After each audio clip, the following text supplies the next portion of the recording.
राज्य में हिंसा का दौर भी जारी है। हिंसा के खिलाफ बीजेपी आज धरना प्रदर्शन करेगी।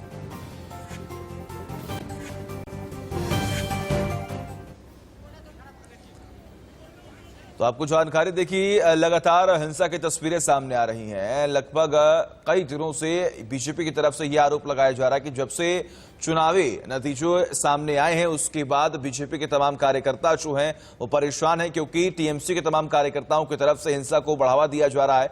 9 कार्यकर्ता यानी कि बीजेपी के 9 कार्यकर्ताओं की हत्या कर दी गई है, जिसका विरोध लगातार किया जा रहा है। बीजेपी के राष्ट्रीय अध्यक्ष जेपी नड्डा बंगाल के दौरे पर पहुंचे हैं और उन तमाम परिजनों से मुलाकात की है जिनकी मृत्यु हुई है इस पूरे हिंसा में, या फिर जो लोग गंभीर रूप से घायल हैं उनसे मुलाकात की है और आश्वासन दिया गया है कि सख्त से सख्त कार्रवाई जो है वो की जाएगी। पीएम नरेंद्र मोदी ने भी राज्यपाल से बातचीत की है फोन पर और इन तमाम परिस्थितियों पर चिंता जाहिर की है और उन्होंने कहा है कि सख्ती से पालन हो, कार्रवाई की जाए और ऐसी लापरवाही जो है बिल्कुल भी ना हो। लेकिन एक तरफ जहां पर आज बीजेपी का देशव्यापी प्रदर्शन है, तो आज वहीं ममता बनर्जी मुख्यमंत्री पद की शपथ लेंगी। तीसरी बार हैट्रिक लगाते हुए पश्चिम बंगाल में अपनी सरकार बनाने जा रही हैं। तो वही दूसरी ओर आज देशव्यापी यानी कि हर राज्य में, देश के हर कोने कोने में बीजेपी के तमाम कार्यकर्ताओं की तरफ से विरोध किया जाएगा, क्योंकि पश्चिम बंगाल में जो हिंसा की लगातार तस्वीरें सामने आई हैं उसमें कई कार्यकर्ताओं की मौत हो चुकी है और इसी का विरोध जो है आज पूरे देश में बीजेपी पार्टी की तरफ से किया जाएगा।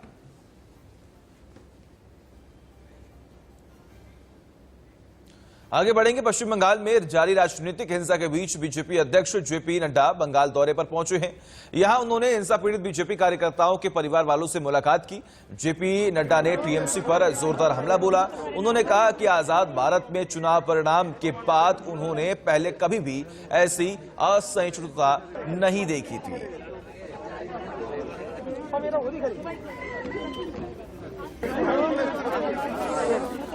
तो आप देख पा रहे हैं किस तरीके से जेपी नड्डा, जो कि बीजेपी के राष्ट्रीय अध्यक्ष हैं, उन लोगों से मिलने के लिए पहुंचे जो इस हिंसा में मारे गए। उनके परिवार वालों से उन्होंने मुलाकात की, उनके परिजनों से मुलाकात की है और टीएमसी पर आरोप लगाए हैं कि ऐसी इंटॉलरेंस यानी कि असहिष्णुता मैंने कभी भी नहीं देखी और जिस तरीके से टीएमसी के तमाम कार्यकर्ताओं की तरफ से ऐसे कदम उठाए जा रहे हैं वो बेहद चिंताजनक है और उस पर कार्रवाई होगी।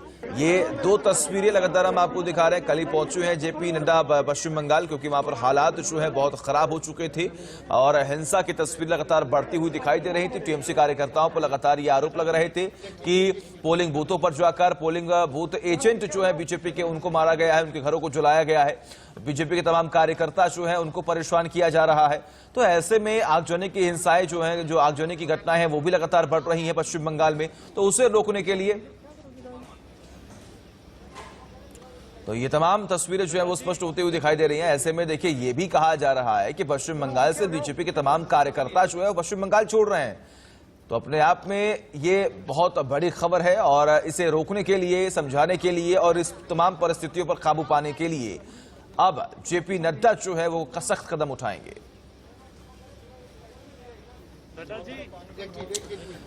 बंगाल में हिंसा का एक वीडियो बीजेपी नेता शुभेंदु अधिकारी ने अपने ट्वीट के जरिए शेयर किया है। वीडियो में देखा जा सकता है कि किस तरह से 2 महिलाओं के साथ मारपीट की जा रही है। हालांकि इंडिया न्यूज इस वीडियो की पुष्टि बिल्कुल भी नहीं करता। यह वीडियो बीजेपी नेता शुभेंदु अधिकारी के ट्विटर हैंडल पर शेयर किया गया है। देखिए।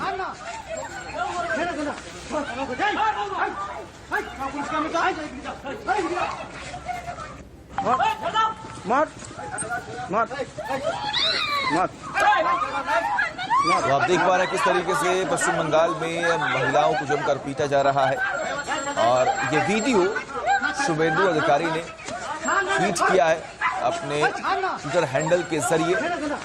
हालांकि इंडिया न्यूज इस वीडियो की पुष्टि बिल्कुल भी नहीं करता है, लेकिन फिलहाल आपको जानकारी दी कि सोशल मीडिया पर यह वीडियो जो है बहुत तेजी से फैल रहा है। लगातार सोशल मीडिया पर यह वीडियो हो रहा है वायरल।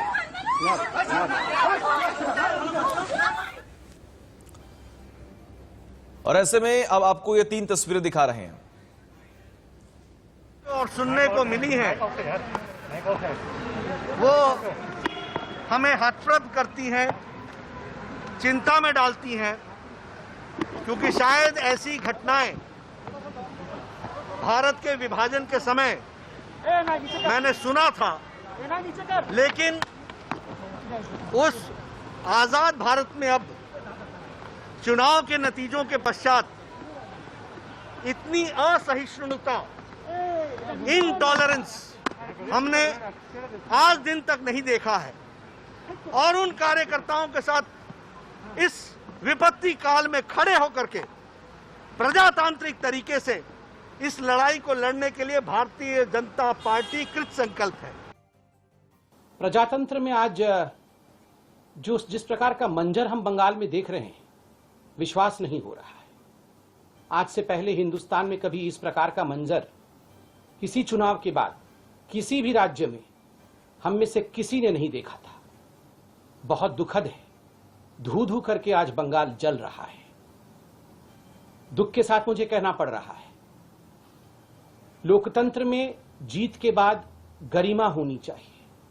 लोकतंत्र में जीत के बाद ग्रेशियसनेस होनी चाहिए। जीत को एक्सेप्ट करने में एक गरिमामय तरीका होना चाहिए। आज बंगाल में ये जो तरीका है, जिस प्रकार से आज हम वहां हिंसा देख रहे हैं, ये किसी ने भी नहीं सोचा था कि हिंदुस्तान के लोकतंत्र का इस प्रकार से किसी राज्य में धज्जियां उड़ेंगी। सरकार राजधर्म पालन न करते हुए ये सरकार बदले की भावना से काम कर रही है। जगह जगह लूट, हिंदुओं के घर जलाए जा रहे हैं, लूटे जा रहे हैं। और आज जो परिस्थिति है कि अभी तक 8 से ज्यादा लोग मारे जा चुके हैं, जिनमें 2 महिलाएं मारी गई हैं। बंगाल की सरकार जो है 200 के ऊपर सीट जीतने के बावजूद भी बदले की राजनीति से ओतप्रोत होकर लोगों पर हमले करवा रही है और चुपचाप तमाशा देख रही है। देश में कोरोना की दूसरी लहर कहर बरप रही है। मौतों का सिलसिला थमने का नाम नहीं ले रहा है। और अब हम आपको 4 तस्वीरें दिखाने जा रहे हैं, जहां पहली तस्वीर महाराष्ट्र के बीड से है, जहां ऑक्सीजन की कमी से एक शख्स की मौत हो गई। वह दूसरी तस्वीर उत्तर प्रदेश से है, जहां पर सिद्धार्थ नगर में ऑक्सीजन की कमी के बाद एक अस्पताल में 4 लोगों ने दम तोड़ दिया।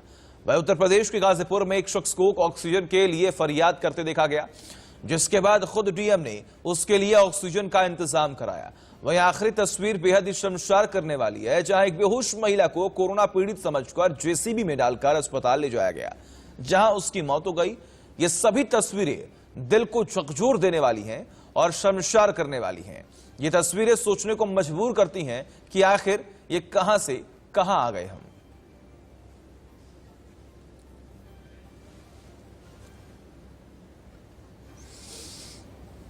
और अब हम आपको कुछ ऐसी खबरें बताने जा रहे हैं जिसमें लोग लॉकडाउन मानने को तैयार ही नहीं हैं।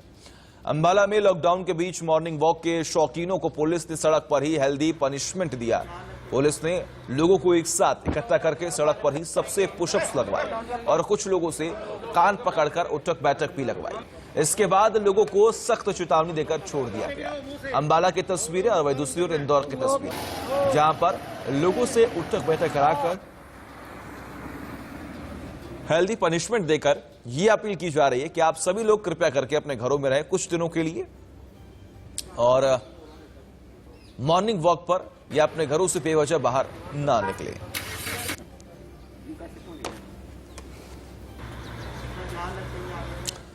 गुरुग्राम में लॉकडाउन के बावजूद लापरवाही साफ नजर आ रही है। लोग खुलेआम सड़कों पर आवाजाही कर रहे हैं, जिनसे निपटने के लिए पुलिस सख्ती कर रही है। आज लॉकडाउन का चौथा दिन है। इससे पहले हरियाणा सरकार ने 2 दिन का वीकेंड लॉकडाउन लगाया था और सोमवार से 1 सप्ताह के लिए पूरे हरियाणा में संपूर्ण लॉकडाउन लगाया गया है। तो अब 4 दिन आज गुरुग्राम में हो गए हैं लॉकडाउन में। ऐसे में अगर गुरुग्राम की सड़कों की बात करें तो ट्रैफिक कहे तो पूरी तरह से जो है वो बंद नहीं हुआ है। अभी भी सड़कों के ऊपर लोगों की आवाजाही देखी जा सकती है और ये आवाजाही मतलब कि ठीक ठाक है, यानी कि लॉकडाउन का जो असर है वो बहुत ज़्यादा नहीं दिख रहा है। लेकिन इस सबके बीच लगातार पुलिस की जो है वो अलग अलग बैरिकेडिंग कर कोशिश कर रही है कि जो लोग बेवजह लॉकडाउन के दौरान बाहर घूम रहे हैं उनसे उनकी वजह पूछी जा रही है, उन्हें रोका जा रहा है और साथ ही साथ उनके चालान भी किए जा रहे हैं। देश भर में जिस तरह से कोरोना अपना कहर बरपा रहा है, कुछ वही हालात गुरुग्राम में भी है, लेकिन उसके बावजूद लोग हैं कि मानने का नाम नहीं ले रहे हैं। और कोशिश यही है पुलिस की कि किसी तरह से जो लोग बेवजह सड़कों पर घूम रहे हैं उनके चालान काटे जाए, उन्हें वापस भेजा जा रहा है।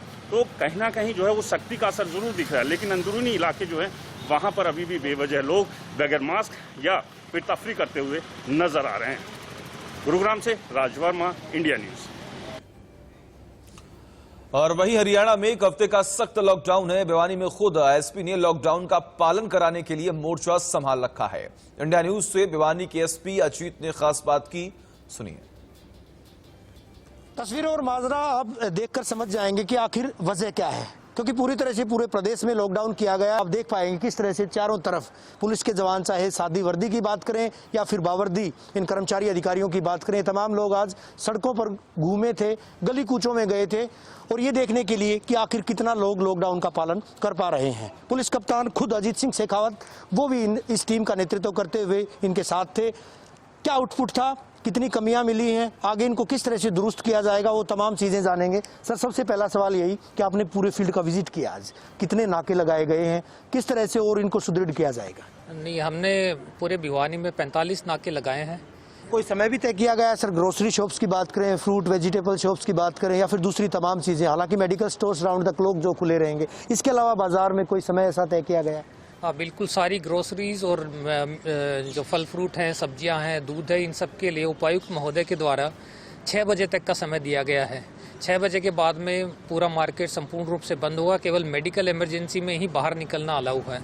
इसके अलावा केवल एसेंशियल एक्टिविटीज़ के लिए बाहर निकलना अलाउ है। लोगों को फिर से हिदायत दी जाती है कि अनावश्यक तौर से बाहर ना निकले, उनके खिलाफ सख्त कार्रवाई की जा सकती है। कितने शुक्रिया सर हमसे बात करने के लिए। जाहिर तौर पर जनता की भागीदारी यहाँ पर सुनिश्चित करनी पड़ेगी, क्योंकि जान है तो जहान है। पुलिस प्रशासन, स्वास्थ्य महकमा लगातार इस कवायद में जुटा हुआ है कि जैसे तैसे इस महामारी पर काबू पाए जाने के लिए तमाम यत्न किए जाएं, और वो यत्न किए भी जा रहे हैं। पुलिस प्रशासन, स्वास्थ्य महकमा या दूसरे तमाम अधिकारी कर्मचारी इसी कवायद में जुटे हुए हैं कि किस तरह से बीमारी और उसके संक्रमण को रोका जाए। बहरहाल लोगों का दायित्व है और प्रदेश का जिम्मेदार और सबसे भरोसेमंद न्यूज चैनल होने के नाते इंडिया न्यूज हरियाणा भी तमाम दर्शकों से यही अपील करता है कि वो लोग घरों से बाहर ना निकलें, कतई ना निकलें जब तक आवश्यक ना हो। वीडियो जर्नलिस्ट टीकम सिंह के साथ रवि जांगड़ा, इंडिया न्यूज हरियाणा। और एक गाजियाबाद में लॉकडाउन होने के बावजूद रोड पर निकलने वाले गैर जिम्मेदार लोगों की कमी नहीं है। आप भी इन गैर जिम्मेदार लोगों को देखेंगे तो हैरत में पड़ जाएंगे। ना तो लोग मास्क लगा रहे हैं, ना सोशल डिस्टेंस का पालन कर रहे हैं। ऑटो ड्राइवर खुलेआम कोरोना गाइडलाइंस का उल्लंघन करते हुए नजर आए। लेकिन जब लोगों से मास्क न लगाने की वजह पूछी गई तो उनके अलग अलग बहाने भी नजर आए।